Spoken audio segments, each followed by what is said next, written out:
हम सब कहते हैं I believe in gender equality, पर क्या हम सब सच में इक्वालिटी को समझ पाए हैं? आज भी कई लोगों के लिए अगर कोई लड़का गलती करे तो चलता है, लेकिन लड़की गलती करे तो उसके कैरेक्टर पे सवाल उठा दिया जाता है।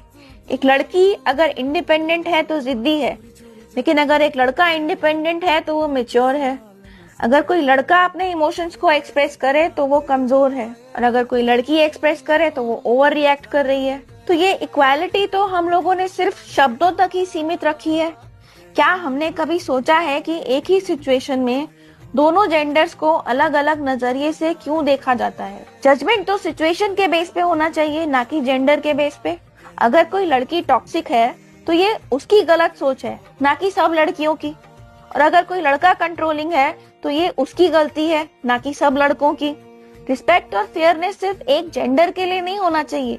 It has to be equal in every home, every workplace, every relationship. Gender equality का मतलब सिर्फ ये नहीं है कि दोनों को इक्वल राइट्स मिले, बल्कि इक्वल सोच, इक्वल जिम्मेदारी, इक्वल सपोर्ट और इक्वल रिस्पेक्ट भी मिलना चाहिए। जब तक हम इंसानों को जेंडर के चश्मे से देखते रहेंगे, इक्वालिटी सिर्फ एक फैंसी वर्ड बन के रह जाएगा। ट्रू इक्वालिटी तभी आएगी जब हम इंसान को इंसान की तरह देखेंगे, एक जेंडर की तरह नहीं। इक्वल राइट्स का मतलब है equal expectations and equal accountability. इंसान को जज करिए, जेंडर को नहीं, बिकॉज रिस्पेक्ट सिर्फ एक जेंडर का राइट नहीं है, it's a basic need for everyone.